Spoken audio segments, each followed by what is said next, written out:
We've talked about quiet quitting a lot, but we came across this article in the Financial Post, which basically said that quiet quitters are starting to get quiet fired.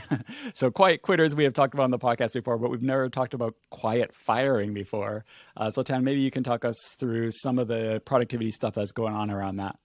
So there was an article released by the Financial Post, and they talked about quiet firing, which is the idea that employees are not getting one-on-one conversations. They're kind of being slowly frozen out of the company. So instead of actually directly firing them, you're just isolating them, making them feel like less worthy, not valued by the company, so that they eventually leave the company and seek another job elsewhere. So that saves you a lot of time in terms of compensation, severance packages, working on their development plans, and all the other things that you do investing in an employee. And so one of the things that is happening lately now in the workforce is that more companies are taking this quiet firing approach to their employees. And the reason they're blaming this thing that is happening right now is that remote work has become really challenging for managers and owners of companies, because they simply don't know how to run a company in a remote setting. And they feel like they can't track their employees. They can't measure if they're actually doing their stuff. There's no way of telling if people are actually happy or engaged. And so they're finding it very difficult to know who is actually doing their stuff, who is not. And then also the engagement is quite low, especially if you're in a hybrid situation where some people are coming into the office and some people are remote. Like, how do you deal with that? And so if you're in a situation where you're running a company right now and you have remote employees, or you have a hybrid system where some people come in and some people are working remote. I've been remote since 2011. Our company has been remote since day one. And if you're in that situation, here are some of my tips. First thing I would do is that if you have a hybrid situation, make sure that the remote people are valued the same way as the people are in the office. Just because someone isn't in the office doesn't mean that they're less valuable. You want to make sure you treat everybody the same, including how you handle meetings, how you handle feedback, right? Buddying it up and making sure that you have rapport with everybody in the same level. Remote workers are just as valued as people who come into the office. There's no difference there, and you shouldn't be treating them differently either. Also, one pro tip when it comes to remote teams is that when you have meetings, turn cameras on. Such a small thing, but when you can see other people's faces, especially when they're like in their normal state, they have their hair up, maybe not everyone has their makeup on, maybe not everyone's looking quite ready for the day, but there's something human about it when you turn cameras on and you can actually see each other. That creates a connection versus having anonymous faces on a call where everyone can be distracted and doing other things. When you are on a meeting with cameras on, everyone tends to be a lot more present.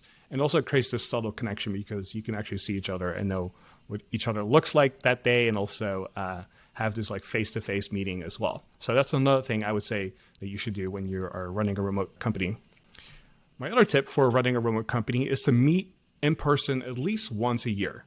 That's like the bare minimum. Ideally, if you can, especially if you're in the same country or in the same continent, once a quarter would be even more ideal, because you want to have regular in-person communication and collaboration to foster that relationship you have with people. I've seen it over and over and over again. Whenever we meet in person as a company, things just go a little faster. We get our sense of humor. We kind of get how people work, how people think, how they make jokes. We kind of understand how they prefer to do certain things. We can transfer a lot of knowledge. There's just so much power meeting in person. So just because you're completely remote shouldn't mean that you should never meet in person. I would actually encourage you to think about how can you actually meet in person more often. So instead of having office space and rents that you're paying every single month, reinvest some of that into meeting in person. And I think you're going to get a lot of productivity benefits from that as well. I found the article, the way it described quiet firing, just unbelievable. Like the stuff about how managers aren't really firing people because they're not technically doing quiet quitters. They're not technically doing anything that you could theoretically fire them for, but doing things like avoiding one-on-one conversations, refusing to give feedback, holding back information, that type of thing. And I think about that. I've read other articles like this say that people just after the pandemic, people who maybe were working remote or hybrid and then having to go back to the office, it was saying stuff like they don't know how to interact with each other anymore.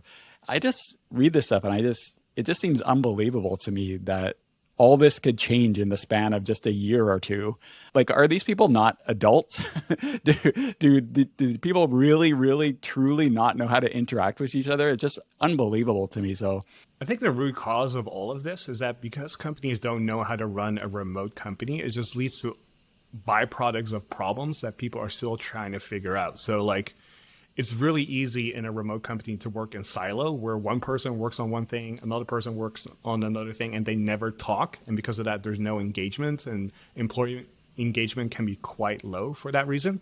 And we actually had the same problem for a while. We had to figure out a way to stop working in silos and actually start collaborating and pairing up together more often, even though we kind of knew what to do and how to do it. By pairing up and having this shared time together, we actually create better relationships among team members, but also we actually foster more creativity and ideas, because when two people come together, work through a problem or a challenge or a task together, oftentimes the quality goes up of the work that is produced, but also employee engagement goes up because everybody is getting to learn each other. And as everybody knows, when you have a best friend at work or somebody that you're very close to, you're more likely to stay with them in terms of your engagement at the company, and also, you know, with them where they go next, and everybody wins in that situation. So while remote work is great, don't forget the human element aspect. And I think a lot of companies are still trying to figure out, how do we make remote work where employee engagement is high, and yet at the same time we can measure people's performances as well.